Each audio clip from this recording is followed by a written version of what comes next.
How's it going, everybody? Welcome back to TheBlueShifting and welcome back to Starfield, where for only $7 we can start a brand new mission chain. How's that sound? Right? Just put those donations right below. Don't even think about how weird it is that someone would have to charge money for new missions. It's just it's perfectly fine, not dystopian in any way.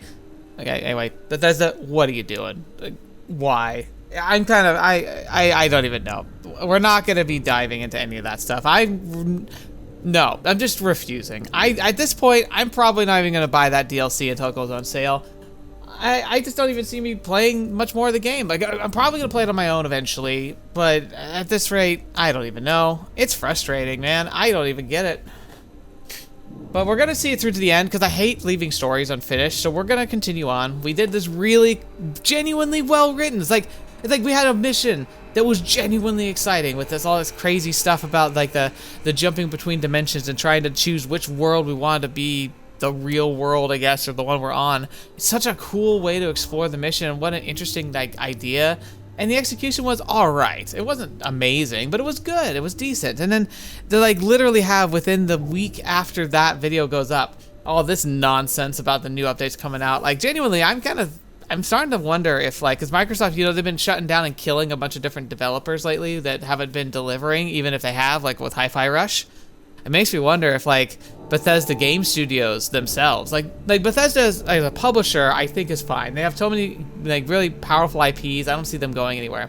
But maybe Bethesda Game Studios might see some pretty big shakeups if they can't make Starfield somehow turn around and make some money. And that's what's making me think that they might, why they're nickeling and diming already. That's just crazy.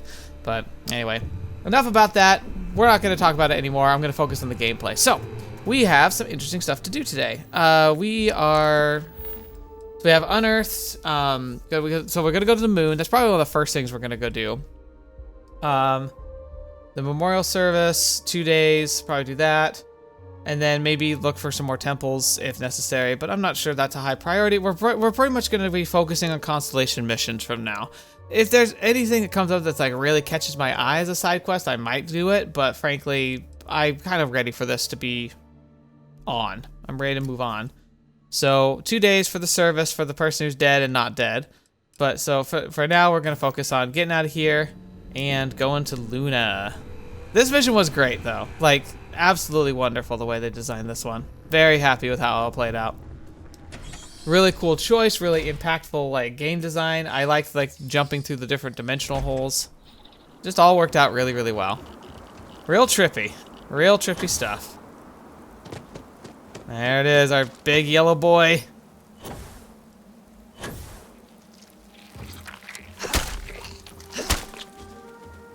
Oh, Barrett, you actually had something you want to talk about, right? This is amazing. The unity. Yeah. Multiverse. This is everything and more. Literally. I knew they weren't aliens. I kind of agree because they definitely didn't look alien. I admit, I was really hoping they were. But I cannot believe I limited my hopes and dreams to only aliens now. Jeez, this explains so much, though. They're disorganized, petty, weird, and also deeply fascinating at the same time. Because they are just people. Yeah. We never ruled that out, but it feels so good to know we weren't fighting against robot alien ghost gods or something.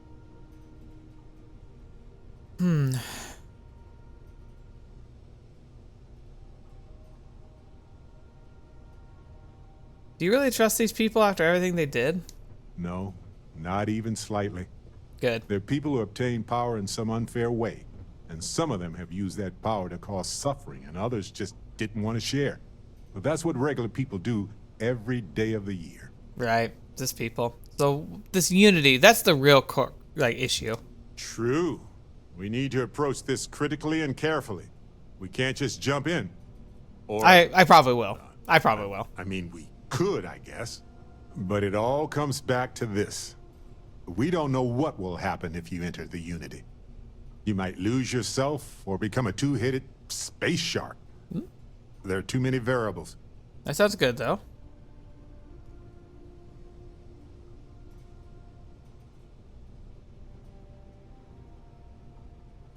I would have thought you would have been the first one to jump in to enter the Unity. What? No. I just have to go back and forth about it for a while first, and then I'll be completely fine. Just part of my process. Of course, at the end of the day, it's your choice. But I will say this. Our entire purpose in Constellation is to explore. I agree. Why would we stop now? Explore, get that money. Agreed. I need to do this. I'm with you. I'm not going to hold you back. But if you know, become evil or whatever, I'm also not going to have your back. Thanks, Barrett. I appreciate that you'll absolutely shoot me in the head if you think I need it. Anytime. The possibility of turning evil aside, I appreciate you taking the lead on this. You're guiding Constellation to new frontiers, new discoveries, and we should all follow your example. On that note, there's something else I'd like to discuss with you, if you have time. All right. It's not on the scale of entering the Unity, but it is tangentially related. I have time now. Thanks. This has been swirling in my brain goo for a while now. So, I've been pondering over what's happened and what it all means. And I've got a favor to ask. A teensy-weensy favor. About the size of a plank length, really. Quit waffling. I think it's time I joined you in the physics-bending powers business. See if one of those temples works for more than just you. Ooh. That sounds actually kind of cool. I'm curious, too. Let's go get your power, then. Marvelous. I'm glad you're as gung-ho about this as I am. As it so happens, I've already talked to Vladimir. Seems our eye in the sky is back up and running.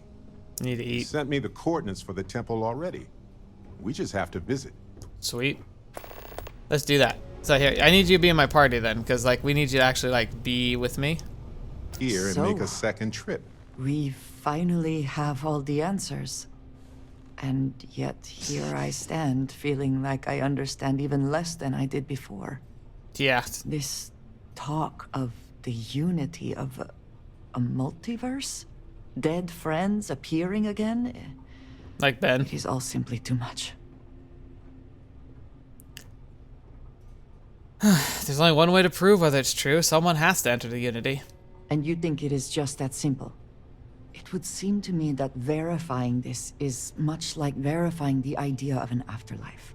If this is all true, as the Starborn say, then passing through the Unity will allow one to know the truth. But whomever does that will then never be able to report that truth back to the rest of us. What good then does it do us?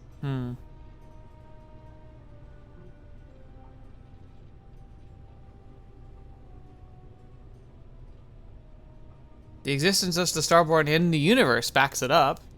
Only because they claim it does. We must take them at their word, or enter this unity from which there is no coming back to find out for sure. What if none of it is true? What if it is all some kind of trick? Or perhaps even worse. What if it is true, and none of us ever sees the others again? I really want to see this through, though.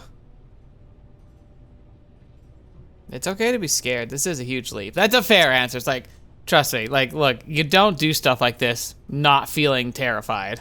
Even if everything the Starborn have said is true, if you pass into this unity and come out in some other universe, look at who they are, at what they have become. They have the faces and voices of people you know, but are nothing like them. Are you not at all worried that the same fate would befall you? That you would become someone unrecognizable to the rest of us?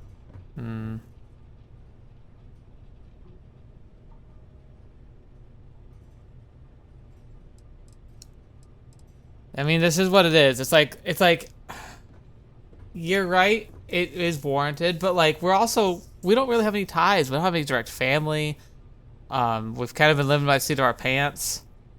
I feel like if anybody's going to take that leap because somebody should, it might as well be us. How you doing, Ben? Now you sound like Sarah. But you are not wrong. I will do my best to assume the best, but you cannot blame me for preparing for the worst. Absolutely. We should get back to it. Now that we know what to work towards, there's no time to waste. Agreed. Alright. Speaking of which, I need to drop off my stuff. Alright, you here with me? Yep, there you are, Barrett. Let's go. This is it. You ready? Look at this place.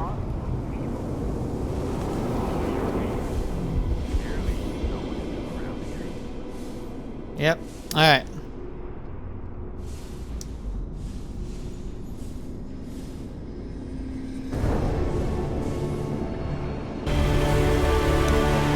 Here we go. Go for it, Barrett. No matter what, these temples are always impressive to me. That's fair.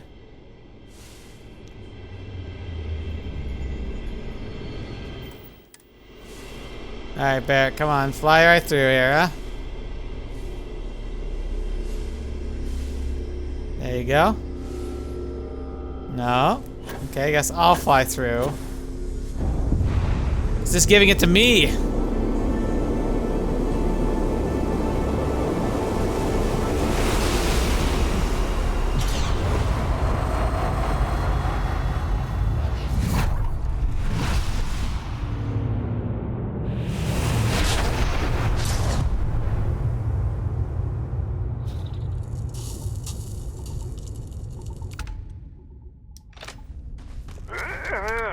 Something's happening. Oh, Here we go. so he did get something. Ooh. Hello, universe. This is Barrett, returning your call. Just being really loud. Who in the... I Oh. certainly didn't expect this. Whoa. Hello there. Not your Barrett. Sorry. He's Barrett. I'm Barrett. Other than that mind-bending fact, there's really not that much to it. What? What? What? Like, is he actually like a He's person? Barrett. I'm Barrett. Other than that mind-bending fact, there's really not that much to it. Nope. What? Okay. What? He Being the just initial shock just of it all. duplicating? Agreed. Not worth it. Forming a hypothesis.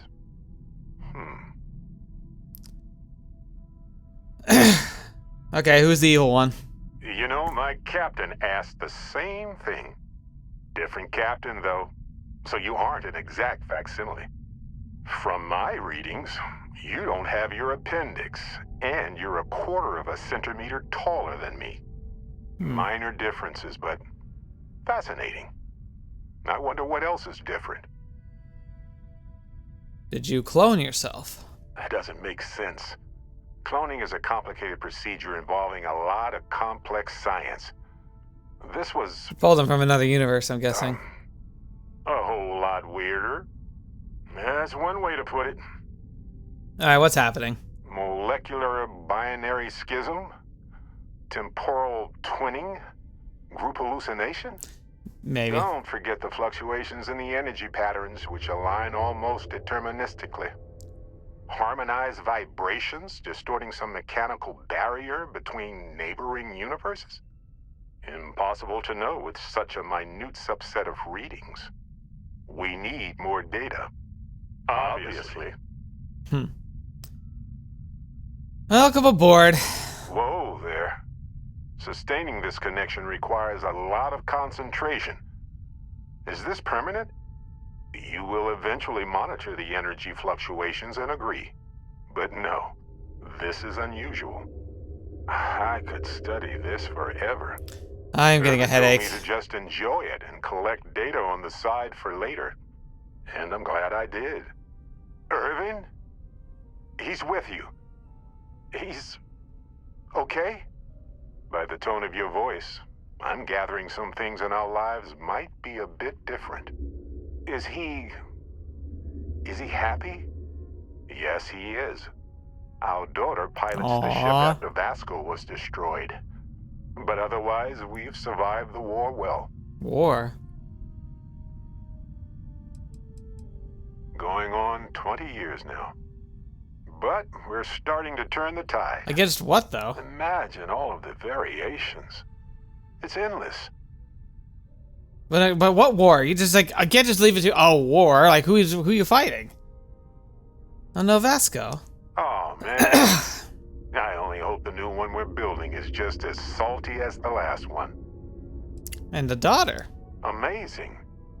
Sounds like you don't have a daughter here, I take it. No, we talked about it, but no. We named her after Aja, my mentor.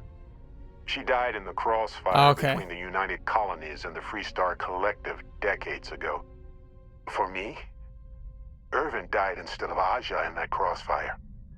She's best friends with Cora, and she's smart as hell. Of course she is. Yeah, man. Things are very different where you're from.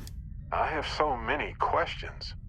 I wonder how many paths I've taken, we've taken, how many variations, how many ended with heartache, and how many with joy. I think about that all the time. Wait, what's that noise? Starborn ship. Oh, no. Better get ready for a fight. We can handle this. On it. Well, that ought to do it. Come here, you. Can we actually get into the ship?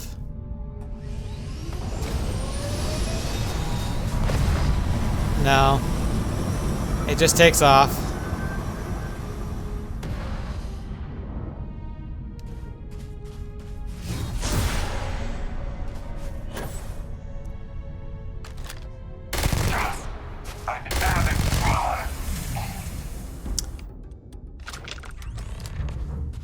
Goodbye.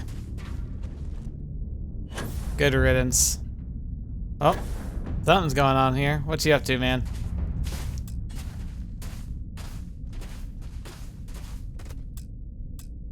Something happened. I can't hold on to you. I'm struggling. Being pulled through the barrier. This is probably it, friends. Amundsen? Cherish every moment with them.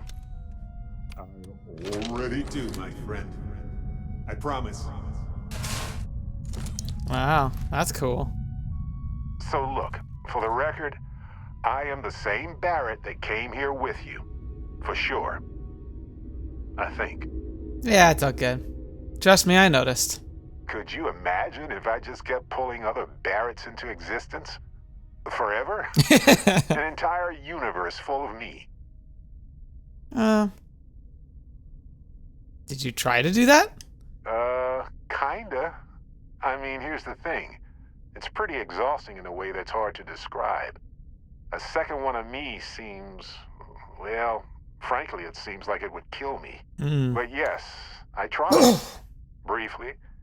Then I stopped when I realized how impossible it would be. Makes me tired just thinking about it. Yeah, that doesn't seem possible. True. How would I stand out in a crowd made entirely of myself anyway? Anyway, it's a relief, you know. I have this ability, this power, and I'm still just me. Just regular Barrett. And I already feel like it's subsiding. I no longer feel like I'm in a huge crowd. Seems useful. I thought so too. Other me, other Barrett, seemed like he was able to handle himself well in that fight. Anyway, we'll see. If the other me gets in the way, I can just release him or stop using the power entirely. For now, I just need to use this power a bit and digest what all has happened. Let's see. Use your power when you want to, Barrett. That's pretty exhausting, really. So I might only do it when I feel like we could use backup. For now, anyway. It's still pretty problematic. Like, what if you bring someone in and they die? Like, do they just die? Game mechanic-wise, I don't think it matters. But, like, the morality of it in real life, very, very disturbing if you think about it. All right. Well, that was a mission. All right, to the moon. Landing site's clear. All green here.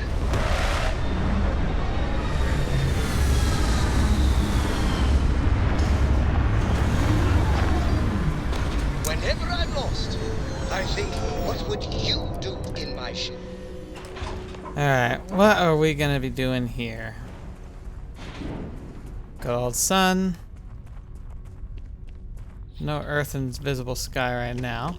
NASA Nova Galactic. This is definitely old stuff. Moon-based Slate 3. Voltaire really is something else. A supercomputer so powerful they put it on the damn moon to keep it cool.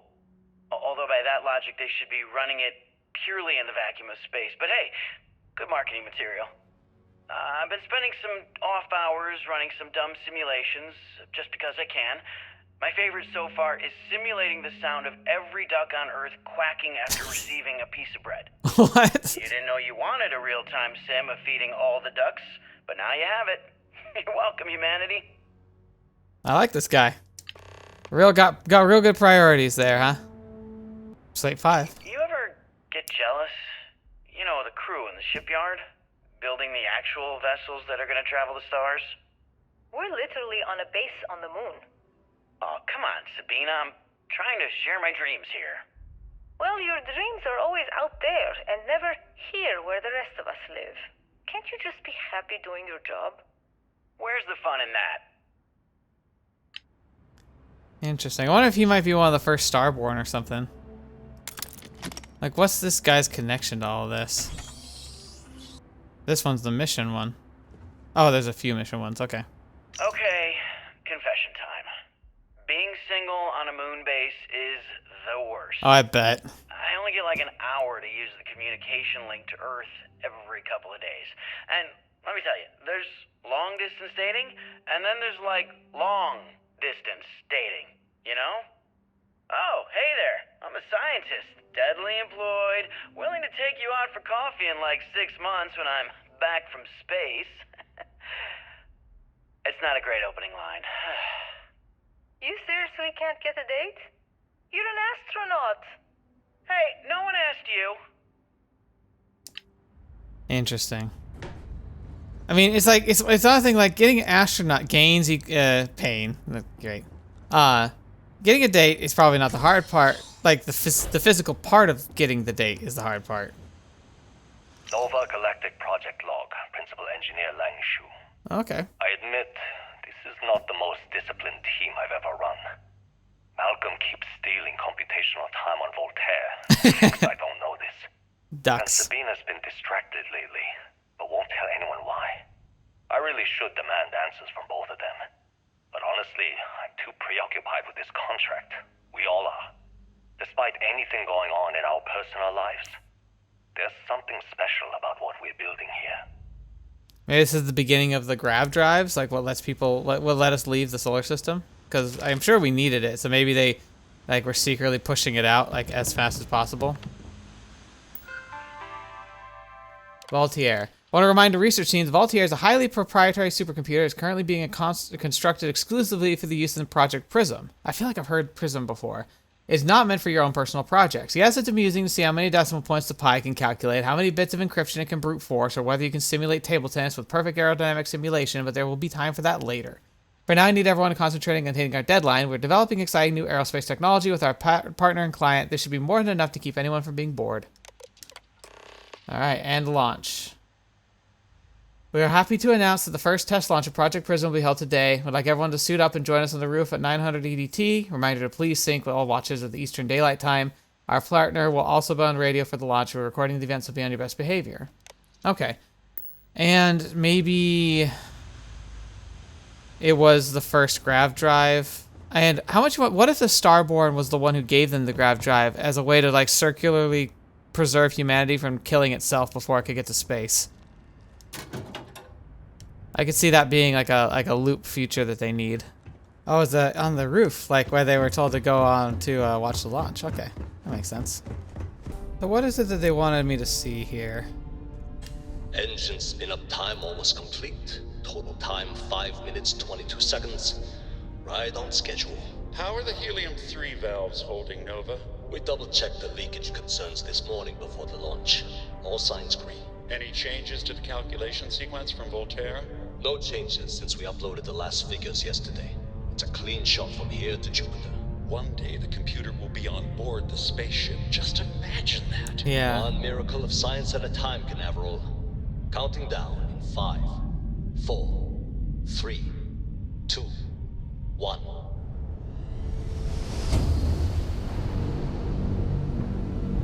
Canaveral, are you reading? All clear, Nova. Indicators look good. The ship should be cruising Jupiter's orbit right now. Visual confirmation will be possible in 32 minutes. Yep. Afraid Light. the speed of light is on the slow side these days. How does it feel to break the laws of physics, Canaveral? We're all pretty excited down here in NASA, I won't lie. Excited enough to tell me where you got the original data? Not in a million years, Nova. Yeah, from the future. Now, collect all the slates. There's a few more that I missed. Okay.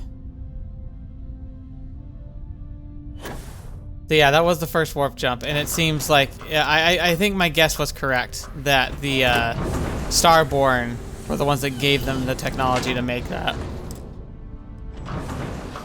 But without it, we wouldn't have a chance to find the eye. Nova Galactic Project Log, Principal Engineer Lang Shu. Voltaire is being reconfigured for this new initiative. The math we're being asked to crunch is ambitious, even for a supercomputer. We might as well be asking it to count every grain of sand in every desert on Earth. Who came up with these original equations?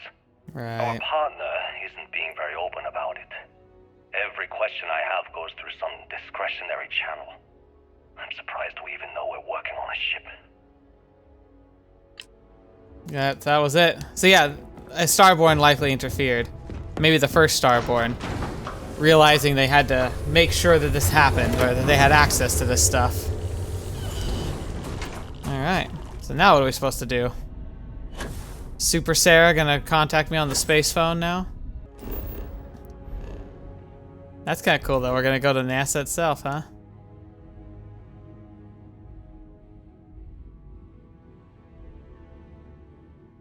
There we go. Let's see what NASA has in store for us, huh? Hello, Earth. I like how everything's destroyed, but a delicate spacecraft shuttle launching pad, you know, obviously would be one of the things to survive and stand. Hey, I'll allow it. Can you imagine, though? Again, it's interesting. So, like, I play a lot of, like, visual novels, and there's one in particular I'm playing called Rewrite, which actually talks about the idea of, like, what if the Earth were to be poisoned and destroyed beyond repair, like, scoured of all, like, a conceivable life. And, like, and it's our fault, you know? Like, what does that mean for us? Like, do we, like, should we, like, try and do something about it? Can we fix it? Like, it's our responsibility, so what does that mean? It's really interesting. Asks those really tough questions about, like, if the world's going to end up like this, and it's either because of us or because we are unable to, like, understand our world enough to be able to adapt to it as it changes via other forces beyond our control. I think that's ultimately the same. Our fate is sealed if we allow the world to just pass us by and not seek to innovate, move forward with technology, try and make things better.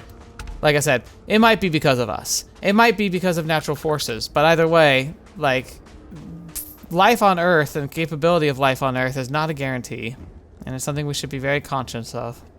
Yeah, there's definitely someone. I almost hear like footprints, like someone walking around. It might just be me going crazy, but.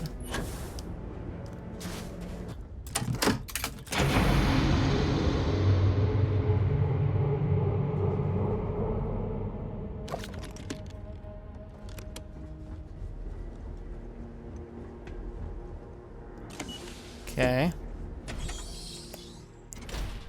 Into the facility. What do we got here, huh?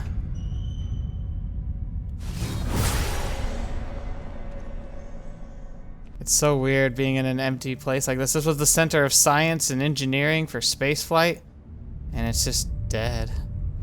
Very morbid, really. Ooh, fancy. Alright, launch procedures. Remember, final vitals and suit seal checks are essential. Yes, we've come a long way for our tolerances. Yes, the number of people cleared for launch is much higher than it used to be, but these people's lives are still in our hands. I know there's rumors the next launch is slated to be canceled, but let that be on us. Assume it's go time every time. Your professionalism was what space travel makes space travel just a bit safer, and we can use every ounce we can get. Error, archive damage, running system recovery, partial recovery. Delivery from Mars. Station log. Dr. Judith Tatian. The recent delivery from Mars is unsettling. I was expecting rock samples or maybe fossils of microbial life. Instead, Dr. Victor Isa comes with 2 members of the military. Everything they brought back is under wraps. What could a theoretical physicist need with a sample from Mars? Oh, I wonder if it might be an artifact. Station log. Dr. Judith Tatian.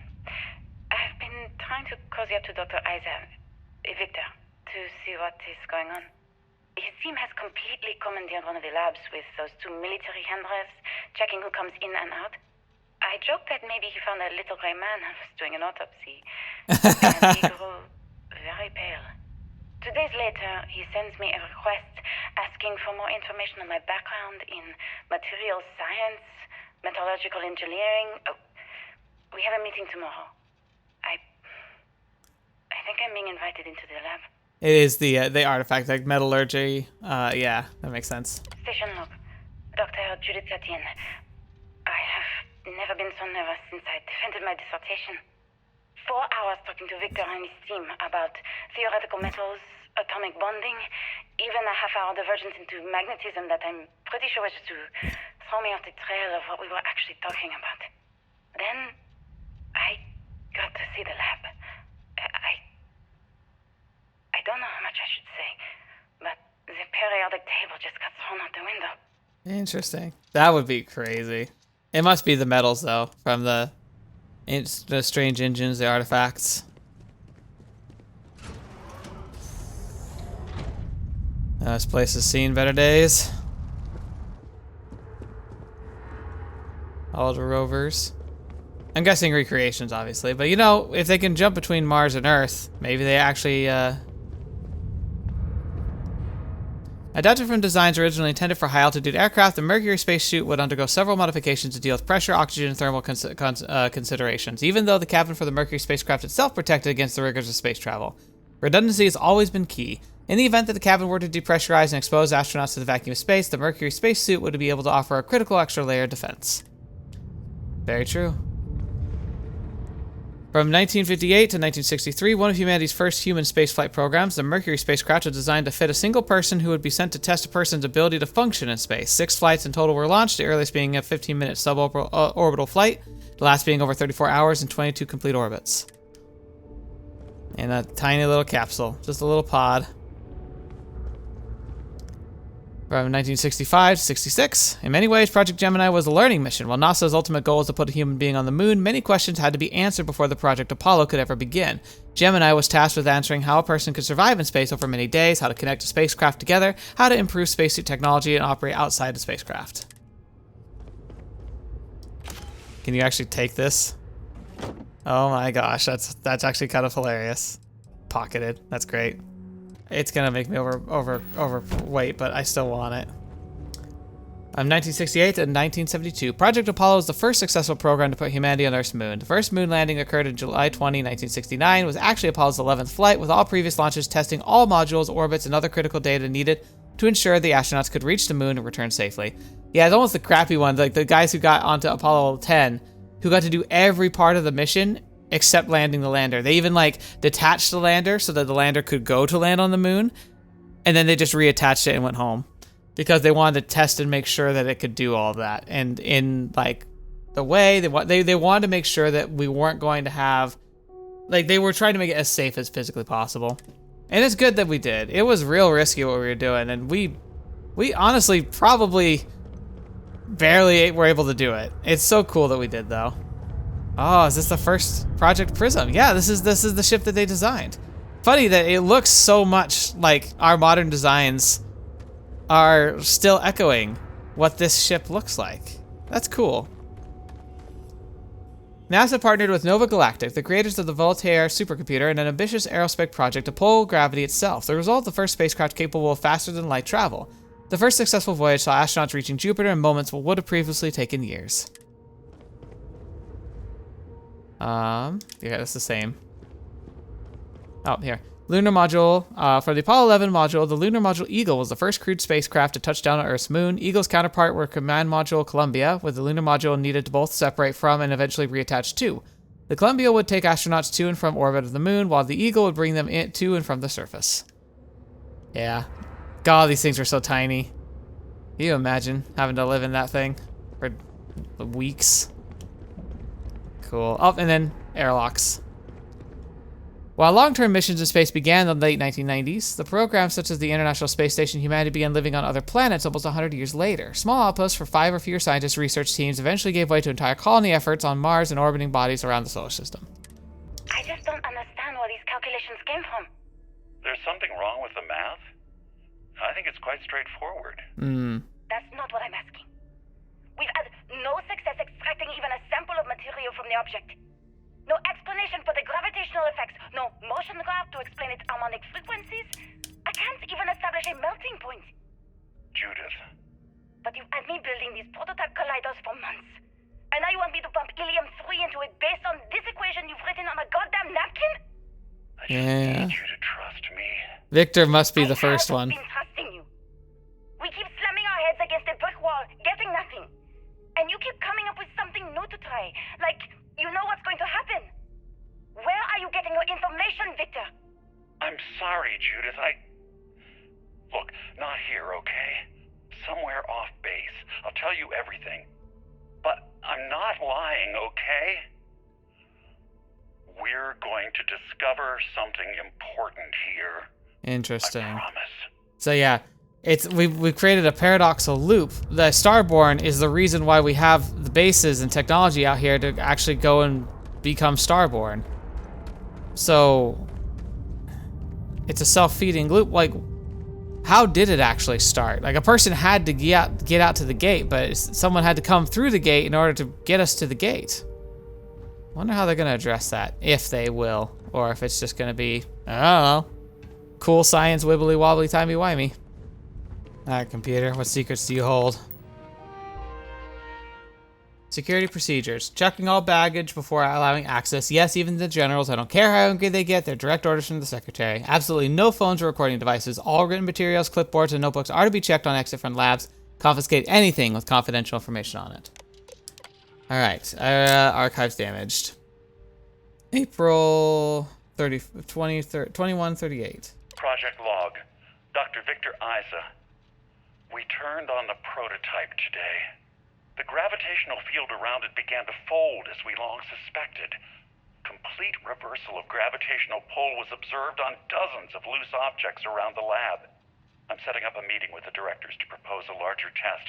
The prototype proves we don't need the original anymore, but further work is going to have to take place in space, somewhere with abundant helium-3 and with a civilian partner. Someone with access to large-scale manufacturing resources and computational equipment. Engineering gravitational folds, pulling the far side of the solar system closer to us. It's all going to be possible.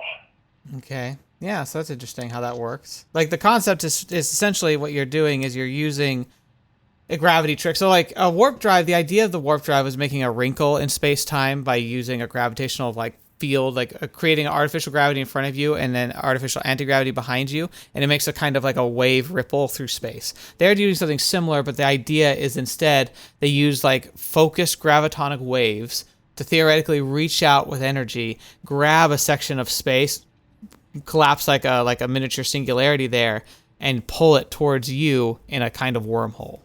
That's the best way I can describe what it sounds like they're doing here. It's a quantum tunnel, essentially, but where you can choose the destination and make the size proportional to what you need it to be for a larger object that can maintain its mass and size through such tunnel, which is pretty insane. Because, like, as far as we know, if you wanted to actually do that, the energy levels required would be more than, like, probably a star makes in a couple days, but in one instant. Anyway. Project log. Dr. Dr. Judith Tatien. I watched the grav-drive tests from the moon today. It was the first time we were able to talk to the team at Nova Galactic directly. So many things were under wraps before, but now everyone wants all the publicity they can get. I'm already seeing proposals for manufacturing androids of drives, expeditions to Alpha Centauri and beyond.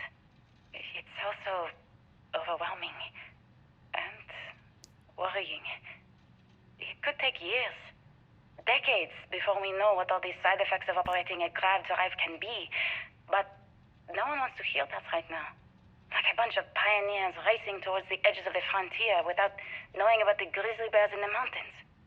That's an interesting concept. Like, we just don't know. Well, what happens? What if you pull the wrong button and throw everything off? It's a genuine concern. But especially if Earth's going downhill as quickly as it seems like, it might be necessary to push it through. Oh, what the fetch? Why is there no gravity? We're on Earth. Ooh, that doesn't sound great. So maybe, yeah, it's similar to the other device that was being tested on, and then the testing never stopped. Kind of want to see if there's anything on this body. It looks like he like literally fell down the stairs.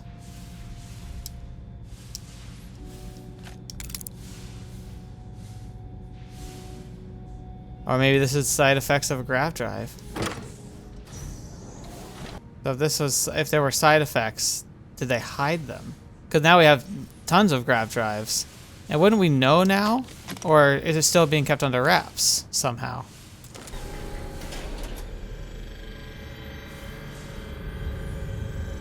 Oh, is this an active grav-drive? I don't think I've ever seen one. It's always been locked away. Oh, look at that. It is one of the artifacts. And they're pumping something into it, and it's making it go wibbly wobbly. How do I get into that chesting chamber? Prototype drive. Please be careful whenever running power through the prototype. Secure all loose objects and have researchers empty pockets or remove jewelry, watches, etc. Reminder, the core of the drive contains a specimen that's irreplaceable and all data under the strictest clearances. Exercise all caution when researching materials and ensure information does not leave this lab. Alright, archives. February 2149. I never actually got to visit your labs back when we were working on the grav-drive projects. Seems like ancient history now. Only thing we're doing these days is launching weather satellites. Guess this is as good a retirement as any. Now, Project Emitter, you want our help manufacturing scanners to better track these new meteorological patterns we're seeing. Our guess is that the poles might be naturally shifting, causing some gravitational fluctuations that are throwing off our old models. Why do you need the scanning tolerances to be so small? What are you trying to find? I just want to be sure. It's not like we're doing much these days anyway. The glory days are over. Why not give ourselves a challenge before they write us off in the history books? Okay. The grav-drives. I think what maybe happened is activating a grav-drive on the planet messed with the Earth somehow. And maybe it's what led to our rapid decline in doom. August. So this is a few months later. As requested, the astrophysicist research team has done a full analysis on the data you provided us. The measurements of the Earth's magnetosphere show clear signs of fluctuation over a correlation of the period and frequency of large gravity wave spikes emanating from the moon. These gravity waves seem to be affecting the magnetic shield provided by the Earth's inner core and may be affecting the core itself given the proximity to its source. The data indicates the changing rate is increasing exponentially. As our magnetosphere falters, its ability to protect us from the sun's solar winds falters. Beyond the devastating effects of solar radiation, this will lead to something more dire. The sputtering or stripping away of our atmosphere. This has happened before, to Mars. A planet studied since the earliest days of space. To see into Earth's possible future, we're afraid the future may be closer than we ever thought imaginable. Some may view this data as normal. There have been historical fluctuations and polarity changes of the Earth's core, but this is orders of magnitude greater. We see echoes of previous generations' debates over global warming, and we want the science here to be clear. Like waves in the ocean, these gravity waves rise and eventually crash into shore, the Earth. With devastating consequences. I know what I'm seeing, Victor. The data coming back from the satellites is very clear. It's the grav-drives. All those jumps from the moon. At this rate, Earth's atmosphere is going to start sputtering out into space. Can the drives be fixed? I'm working on some designs that should discreetly solve the problem, under the guise of an emergency update to the fueling pumps. Oh, man. We're talking about the end of Earth, and you're trying to be subtle about it. Judith, the last thing we need is people losing faith in grav-drive technology. That might be our only option. To what? Are you seriously saying we should abandon Earth? The timeline is under 50 years. A blink of an eye for a planet, but more than enough time for a human exodus. And what do we tell people? We say it's an act of God, one that science has found a solution for. Time for humanity to take its place in the stars. Interesting. You knew, didn't you? You lied to me. All this time. I dedicated my life to this discovery, Victor. And you knew we were going to kill off our planet? You haven't seen the future I've seen. There he There's is. an infinite expanse of promise out there. A meteor could hit Earth. A plague, another world war. Colonizing other galaxies secures humanity's future for all coming generations, across all time. At the expense of our home. Stop it, both of you. All that matters is building enough ships to get everyone off this planet. And we need to start now. I'll draft up a statement. We'll need to address the entire international community. I'm sorry, Judith. There isn't a planet in this universe that will be far enough away from you, Victor. We are never speaking again after this is over. Interesting. So Victor Isa, I realized while I was listening to that, is he the founder of Constellation? That would make a lot of sense. All right, so this is September 2160. So I think 2177 or something was supposed to be the date when like the planet was abandoned. But this is like several years. My name is Dr. Victor Isa. And if you're listening to this, then you probably already know the truth. I was young when I first headed the retrieval team of an odd gravitational anomaly on Mars. But I kept what really happened that day hidden from everyone except one other person. Even she didn't believe me at first. But I have no reason to lie to anyone now, so I hope you'll accept this confession, whoever you are. When I touched the anomaly, I experienced 12 days of lost time.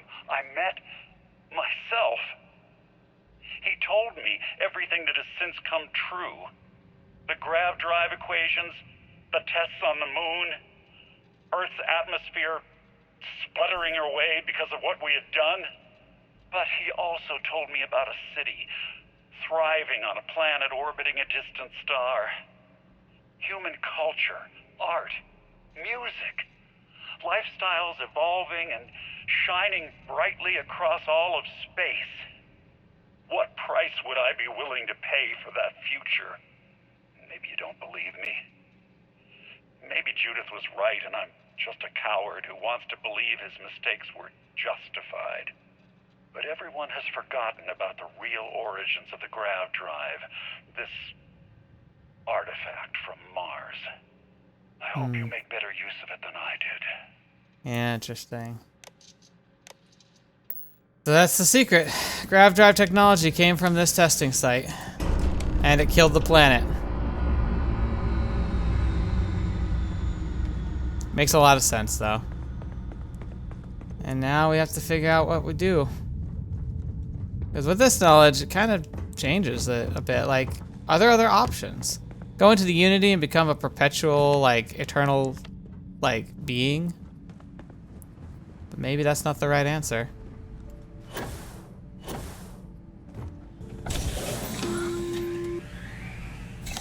Hello. Constellation, we've arrived on the surface of Earth. We need to discuss what you found. And it looks like other Starborn got here before us.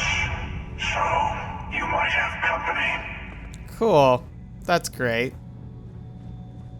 Well, better get ready for some war then.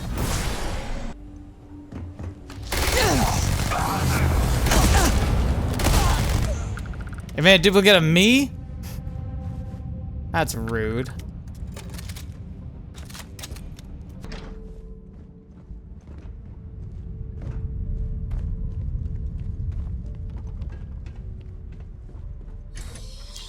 Alright.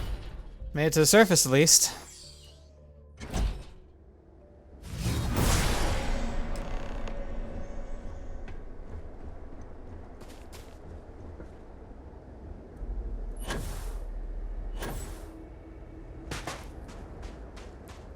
Hey guys. So that was fun. I can kill a lot of Starborn. How confident? Do you understand now why I asked you to come here?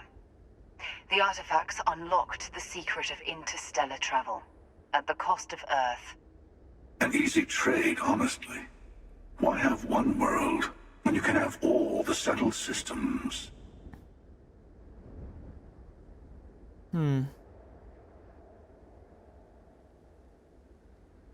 Interesting question. I don't like how polar this is. It's definitely not that. I understand exactly what happened. Sacrificing Earth really wasn't worth it because of the rush job. Wasn't there a means we could have, tried with it a bit more? Maybe experimented more carefully first? Especially if he kind of already knew. He might have been able to, help them spot it faster. I don't know. If I had to pick between the two, I do think it's better that we have the grav-drives because it gives us options. It lets us explore and it opens up the universe to us, but purposely, there should be a way you can have both. But if I have to pick the two, because I feel like, I don't like that I have to pick one or the other, but I have to think, humanity's destiny was the stars anyway. Don't you see? The power of the artifact forced humanity to the stars. They didn't get to make a choice. How many would have chosen Earth? What gave Victor Isa the right to choose for them? You see the hypocrisy in what the Emissary is saying, right? They don't want to rob people of their free will, but then they steal the artifacts for themselves. In the wrong hands, the power of the artifacts can make anyone a tyrant. That's why we watch over them. The only thing you're watching out for is yourself. Interesting. It's interesting because, and at the same time, there is a lot of hypocrisy to what the Emissary is doing. I understand, not wanting to do that, but you got another good example to think about this is, think about the scientists who developed the atomic bomb. That literally changed the landscape of how all things on the rest of the planet for the rest of history until today changed. It changed everything. Because a small team of brilliant people put together the first atomic weapon, were able to construct it, make it usable against an enemy target, and it changed the whole landscape. It's not fair that a small number of people in a high position of authority in the government and the scientists who could be able to back it up were able to make that decision. But somebody was going to make that decision. It would have been the Germans, it would have been the Russians, it would have been the Chinese, it would have been us. Somebody was going to figure it out. So, yeah, not fair, but that's also not how the universe works. You can't just naively decide, oh, these are decisions that are too terrible for one person to make, until somebody just makes them anyway. You're both wrong. It's time someone other than the Starborn made a decision. Don't be a fool. The Emissary and I may have our differences, but you do not want to give us a common enemy. For once, he's right. Don't do this. We can collect the final pieces together. Oh, I don't think so. Tired of both of you. I'm getting to Unity on my own. Well, look at that. The Emissary just became my new best friend. You've made your choice. When you're ready, the Hunter and I will be at the buried temple. That's where we'll settle things. Oh. Meaning, we'll kill you. But hey, at least we'll wait till you get there. Everyone deserves a shot at the final artifact. Well, there we go. I like how you got to choose who you side with. Why? I just don't get it. I also like how that ship totally clipped it to the ground right there. No, both of them are idiots. Both of them make no sense. I'm not doing that. Hey. Been looking for you. What? Let's talk. Oh, hello. Hang on a second. Let me get my decents on. Oh, that's what that is. Hello, Bethesda. How you doing? Hey. I'm glad I finally caught up with you. I'm from the Trackers Alliance. We have a proposal for you. Oh, yeah? Be honest, this isn't about an outstanding bounty. It's definitely not. They wouldn't send me after you for that, and if they did, you'd already be bagged and tagged. Sure. Alright, I'm listening. Good. Because what I'm about to tell you could change the course of your life.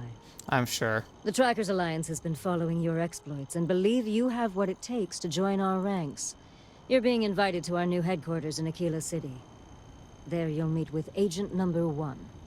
If you decide to consider our offer, they'll guide you through our initiation process. So this is the new mission. I'll consider it. If I show up, you'll have your answer. I suppose we will.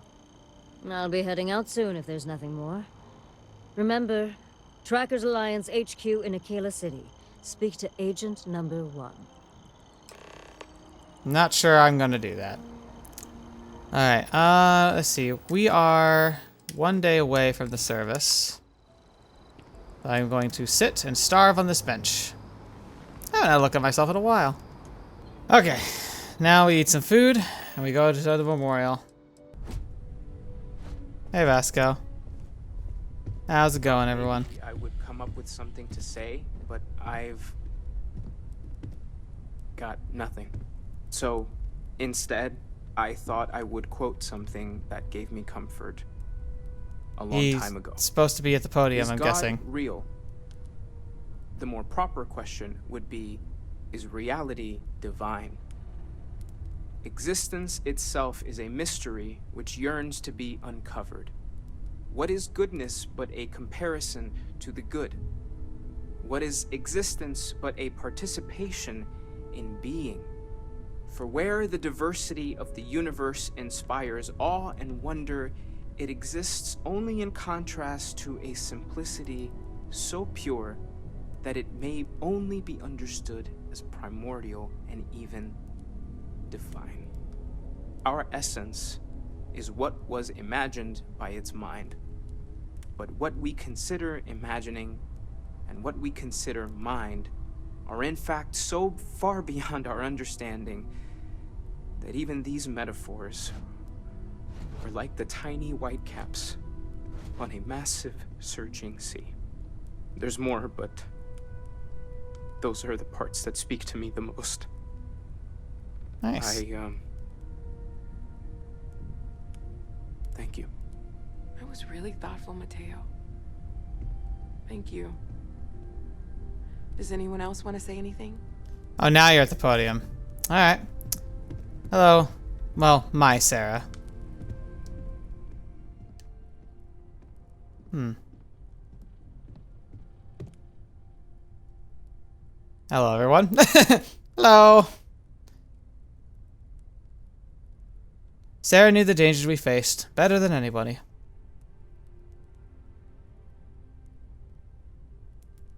If she were here, she would tell us to keep going, to never stop.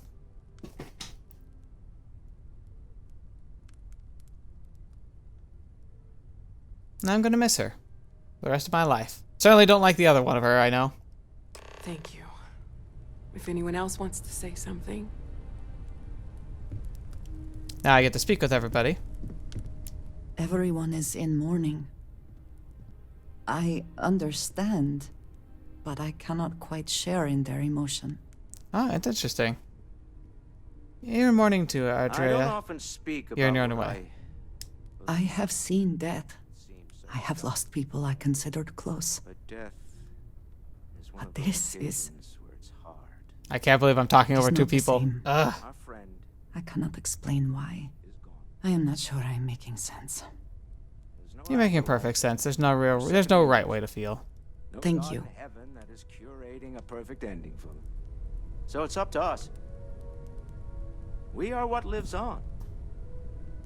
If the pain of loss inspires us to greater action, then that is the good that comes from all this. Humanity is what truly creates our world. We are the ones that judge things to be good or evil, joyful or mournful. Yeah. Let us take responsibility for it. Let us remember what we have lost. Walter, are you part of the House of Enlightenment? I never knew that. Yes, well, I like to keep some things private. That's cool. I like this. A lot of people might not like this, but I actually like this. They're trying really hard to be emotional and talk about philosophy and like really impactful things. It almost is unfortunate that I had the reveal of the Emissary with being Sarah, because otherwise that does temper this a bit, but it's all good. Hey, Walter. Chat for a bit? Normally, I hate talking to people at funerals, but, well. Guess it wouldn't kill me. Sorry, bad joke. You don't believe in the afterlife, do you? I mean, this might be the worst time to bring it up, but... I don't know. I doubt it. It feels like this life is all you get. Somewhere deep down, I think we all wish it's not true. But part of us knows there's no going back. Even if there is something in the beyond, it's not here, is it? Well, I've taken up enough of your time. Fair. How you doing, Mateo? It almost feels wrong to be grieving. Selfish. No amount of tears will bring the dead back.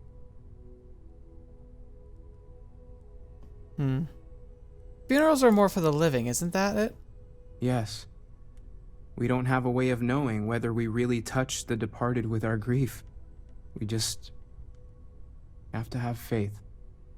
It's okay to grieve. I mean, it's about, like, that's what funerals really are for. Like, it's not for the deceased. Whether they exist afterwards or no, I doubt they care all that much. They might care about us, but they don't care about them being gone at that point. Like, I imagine it's a lot like the first time you jump into the water when you're not sure how to swim, or when it's like trying to ride a bike without training wheels. You kind of just have to do it, and once you overcome that initial hurdle, I imagine it's not nearly as bad as it seems. Either oblivion, which, I mean, that can't be pain there, or there is something out there that's beyond that, and we'll find that out when we get there. I wish I could say something comforting right now. I'll get there. But the ultimate idea is that a funeral is about the people who are behind, because it gives closure. It gives us a chance to walk forward and move on. And it's nice to have. Not necessary, not imperative, but nice. It's just easier to feel guilty, if you'll excuse me. Yeah, I get that. Aja, we barely talk. I don't believe we've met. Aja Mamasa, former chair of Constellation. I wish the circumstances of my visit were better. Right, this is who Cher really cared about. Thank you for coming. Unfortunately, this isn't the first Constellation funeral I've been to. After 35 years, you say goodbye to a lot of friends. I hope you don't mind me saying, but I feel numb just thinking about it. Sarah meant the world to me. She was the future. I knew it as soon as I met her. What was Sarah like back then? Exactly the same as when you met her, I bet. Determined. Fearless. With just a small hint of delight on her face when she knew she was winning, eh? Yeah. My only problem as a mentor was trying to convince her to be more tactful. Those old military instincts would always get her in trouble. So you were the chair before Sarah? Oh, yes. I was Sebastian Banks' protege, if that gives you any idea of how long I was part of our little club. You knew Sebastian Banks? Knew him argued with him, tried to carry on his memory when he vanished. Sebastian will be back tomorrow, we always used to say. It reminded us that he was still here. I wonder if he ever went to Unity. Of this old building. Were you and Sarah close? Yes. She could make me so angry, or so happy. We used to joke that we were married. I bet relationships in Constellation are still messy, aren't they? They're more of a family than an organization. All the former lines bleed together. It makes the losses sting harder. But I hope it means the time you had together was all the more important. That's how I like to think of it anyway. I gotcha. Good to meet you. And Noelle. I hope this is all okay. Between fixing things up and sending out messengers and getting all the paperwork done. It's not much. It's actually really beautiful as far as things go. I could have done more to help, you know. No, it's fine. I was literally burning the galaxy. Sorry, I could have. If I talk any longer, I'm gonna start crying. Aww. Could you excuse me? Yeah, that's all good.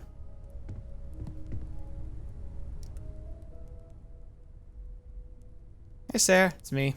I met another you. Hope you don't mind. I mean, you were a lot cooler than this other you. Let's be honest. I think you would have kind of hated meeting yourself, actually.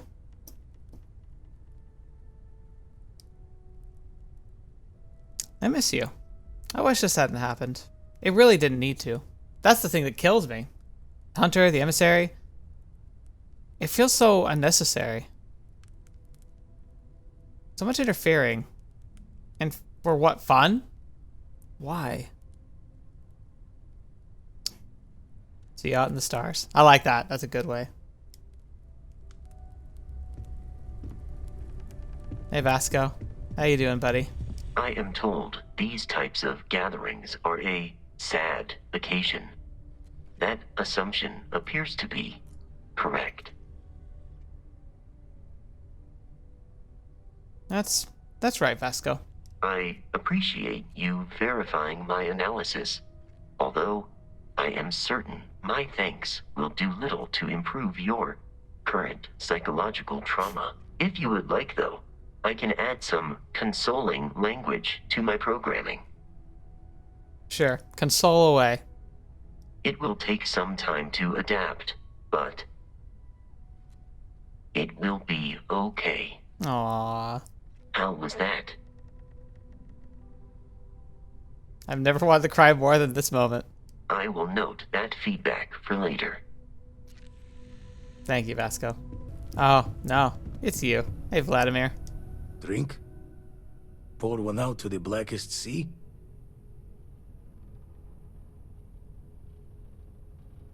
I'll take both my drink and the blackest seas, thank you. Two old friends.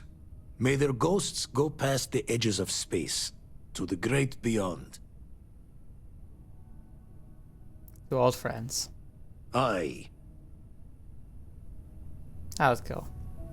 But I think that's where we're going to end for today. That was a little more of a passive one, but I actually think we've technically got the final mission. I'll like do a little digging to make sure, but I do think if we can get to that planet, we're pretty much golden. I did switch back to the Sunrider because it looks like that's where all the pieces are being stored, so I guess I'll use that, and plus it's probably the stronger of my two ships.